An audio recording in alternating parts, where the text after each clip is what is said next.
अस्सलाम वालेकुम स्टूडेंट। तो स्टूडेंट हम अपने लेक्चर को कंटिन्यू करते हैं जो हम क्वेश्चन सॉल्व कर रहे थे। ठीक है, तो इस क्वेश्चन में एक चीज़ ये थी कि हमने ये देखना है कि कोई कीवर्ड तो नहीं है इसमें जिससे हम हाइपोथेसिस को बना सकें। अगर हम इसको ध्यान से देखते हैं तो यहाँ पे एक वर्ड है लेस देन। ठीक है, तो ये हमारा कीवर्ड है। कौन सा कीवर्ड है? Less than. और इस लेस देन का साइन होता है ये। ठीक है, और हम अगर देखें ये लेस देन कीवर्ड किस में आता है? अल्टरनेट हाइपोथेसिस में। हमने जो लिस्ट बनाई थी ना उसमें लिस्ट में किस में आता है? अल्टरनेट हाइपोथेसिस में। तो हम क्या करते हैं? हाइपोथेसिस की स्टेटमेंट्स बनाते हैं। ठीक है, हाइपोथेसिस की स्टेटमेंट्स बनाते हैं। Hypothesis statement. तो हमने सबसे पहले H1 को बनाना है। ठीक है, जो कि अल्टरनेट हाइपोथेसिस था, और ये वाला साइन लगाना है। ठीक है, उसके बाद क्या लगाना है? हमने म्यू का साइन लगाना है यहाँ पे।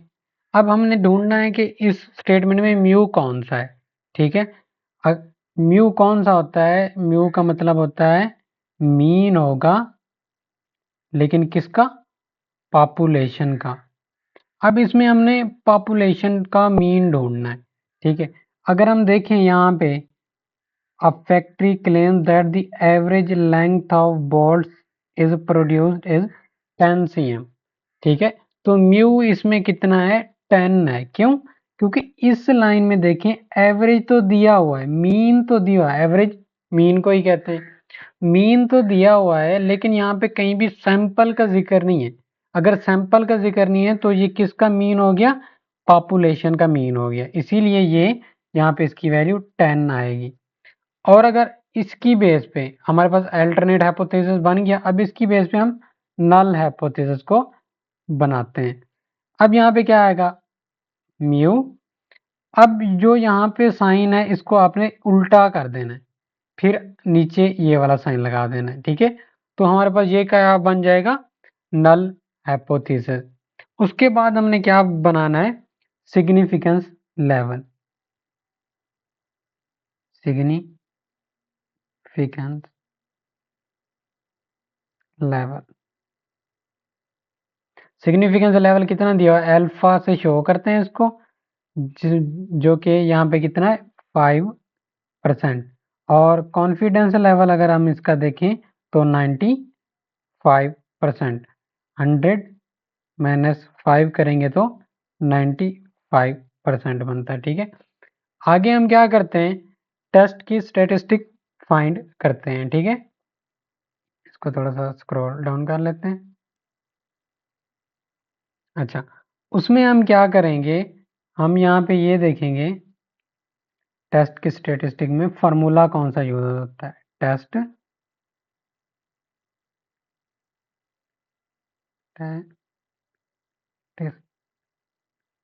स्टेटिस्टिक। ठीक है, अब हम यहाँ पे ये देखते हैं कि फार्मूला कौन सा यूज होगा। सबसे पहले हमने एन को चेक करना है, एन कितना है। ठीक है, हम इस क्वेश्चन में देखते हैं एन की वैल्यू क्या है। तो यहाँ पे सैंपल कितने का लिया गया है? 40 का। तो एन की वैल्यू क्या है यहाँ पे? 40, जो कि 30 से ज्यादा है।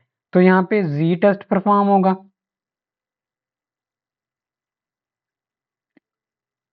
जी टेस्ट। और इस जी टेस्ट का फॉर्मूला क्या होता है? सैंपल का मीन माइनस पॉपुलेशन का मीन ओवर सिग्मा और एन का अंडर रूट। ठीक है, अगर पॉपुलेशन की स्टैंडर्ड डेविएशन नॉन होगी, स्टैंडर्ड डेविएशन नॉन होगी तो उसको हम लिखेंगे सिग्मा। अगर सैंपल की स्टैंडर्ड डेविएशन गिवन होगी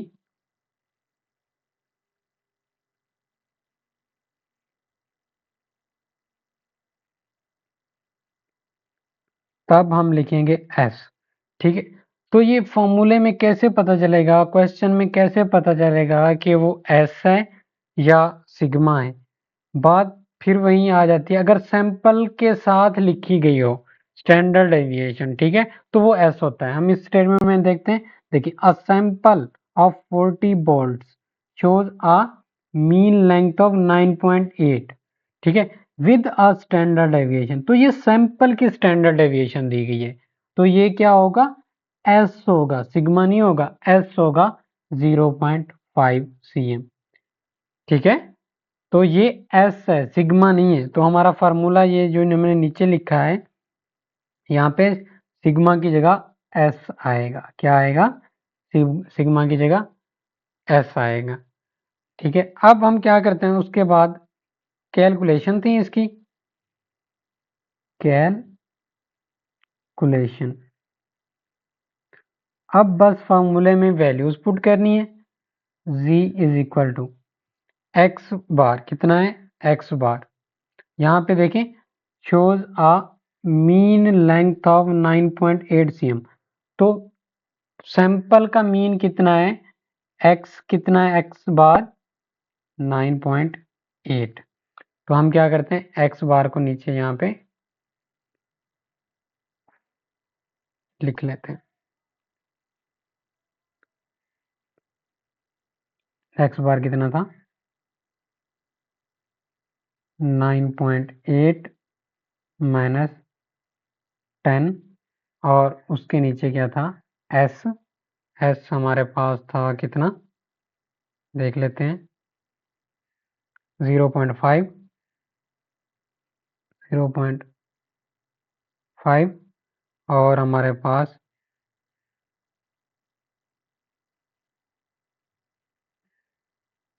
अंडर रूट 40, ठीक है। अब हम क्या करेंगे, इस क्वेश्चन को हम सॉल्व करते हैं, यहाँ पे ये भी आएगा, ठीक है। अच्छा, इस क्वेश्चन को हम आगे सॉल्व करते हैं। यहाँ पे z की वैल्यू क्या आ जाएगी, -0.2 ओवर 0.5, और उसके अंडर रूट में हम इसका 40 का अंडर रूट फाइंड कर लेते हैं।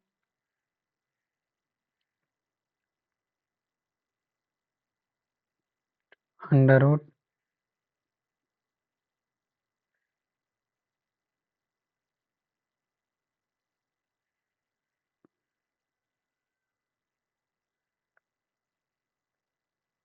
ये बनता है 6.32, 6.32। अच्छा, जो इसके नीचे वाली वैल्यू होती है वो ऊपर जाके मल्टीप्लाई हो जाती है, -0.2 मल्टीप्लाई 6.32 डिवाइडेड बाय 0.5, ठीक है। अब हम क्या करते हैं, इस वैल्यू को 0.2 के साथ मल्टीप्लाई करते हैं, मल्टीप्लाई 0.2 के साथ, तो ये आ गया 1.26 डिवाइडेड बाय 0.5, तो हमारे पास आंसर आ गया 2.5, मैंने इसका 2.5,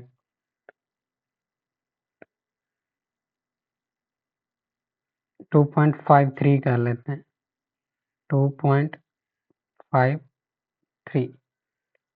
तो ये तो आ गई जी की वैल्यू, ठीक है। अब हमने क्या करना है, अब हमने इसका क्रिटिकल जोन बनाना है। क्या बनाना है, क्रिटिकल जोन, क्रिटिकल जोन।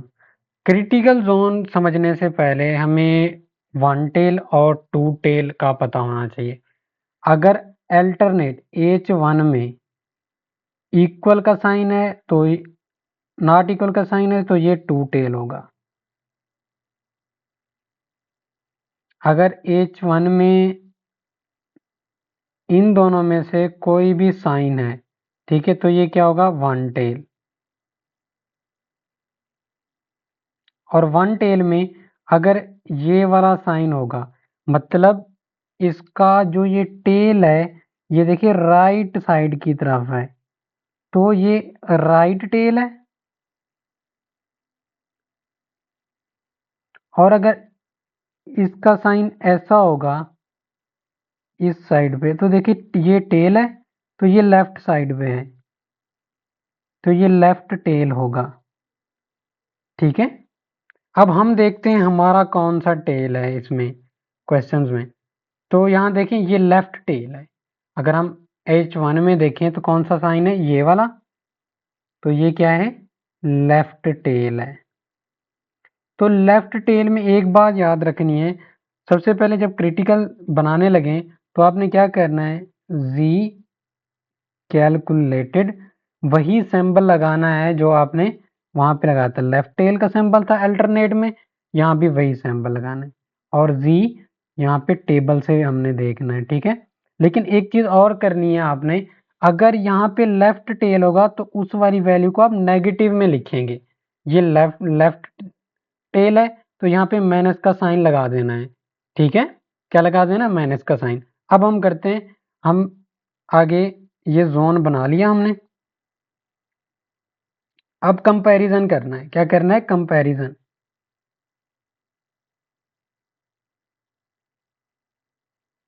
अच्छा, z कैलकुलेटेड वो क्या होना चाहिए, स्मॉलर होना चाहिए z टेबल के माइनस के साथ। ठीक है, इसे स्मॉलर होना चाहिए। हमने जो निकाला था वो वैल्यू क्या थी, -2.53 ऐसे। अब इसकी वैल्यू हम टेबल से देखेंगे। ठीक है, टेबल आपको प्रोवाइड की जाएगी, टेबल से पता चल जाएगा। तो इसकी वैल्यू जो अल्फा 5 पे है ना, जी की वैल्यू 5% पे, वो होती है 1.64, मैंने इसका 1.64। ठीक है, अब हमने क्या करना है, अब हमने लास्ट में क्या हमारे पास रहता है, अब हमने कंपैरिजन भी कर लिया, कंक्लूजन बनाना है।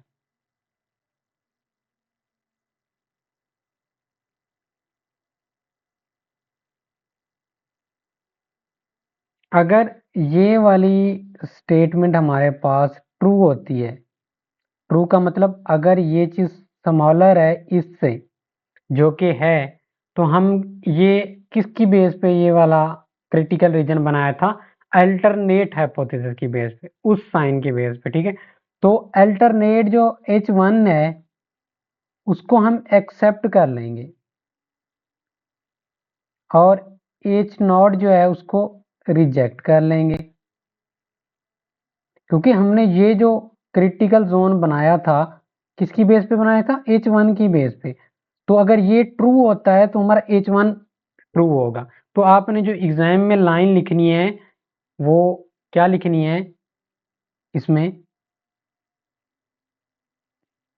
z calculated as smaller than z alpha लिख लें, z टेबल लिख लें, आपकी मर्जी है जो लिखें इन दोनों में से। ठीक है, तो H1 is accepted and H0 is rejected। ठीक है, तो ये ऐसे आ जाएगा। अच्छा, ये हमने क्वेश्चन एक किया है, इस तरह से और क्वेश्चन भी होंगे, आपने खुद भी सॉल्व करना है, मैं भी आपको सॉल्व करवाऊंगा। ठीक है, और ये नहीं है कि हमने बस ये एक क्वेश्चन सॉल्व किया है, इस अगली वीडियो में हम एक और क्वेश्चन सॉल्व करेंगे, इसी तरह क्वेश्चन सॉल्व करते जाएंगे। ठीक है, आपने एक चीज़ याद रखनी है, जो कीवर्ड्स हैं वो अपने माइंड में रखने हैं, याद करना है उनको। ठीक है, उनकी लिस्ट आपको ग्रुप में प्रोवाइड कर दी जाएगी, वहाँ से आप याद कर सकते हैं उनको। और एक चीज़ हम ये देखते हैं कि अगर क्रिटिकल रीजन जो है वो राइट टेल और जो है टू टेल, उसका कैसे बनेगा, हमने यहाँ पे लेफ्ट टेल का तो बनाया है, राइट टेल का कैसे बनेगा क्रिटिकल रीजन। क्रिटिकल रीजन जो बनाते हैं हम, अगर H1 इस तरह से आ जाए, मिसाल के तौर पर अगर H1 इस तरह से आ जाए कि म्यू 10 इस तरह से। तो जो हमारा हमें जी कैलकुलेटेड है उसमें भी ऐसे ही लिखेंगे हम जी टेबल, लेकिन यहाँ पे माइनस का साइन नहीं लिखेंगे, ठीक है। यहाँ पे माइनस का साइन नहीं आएगा, लेफ्ट में आएगा, राइट टेल में नहीं आएगा, ठीक है। और अगर हम टू टेल की बात करें, टू टेल की बात करें तो क्या होगा, क्रिटिकल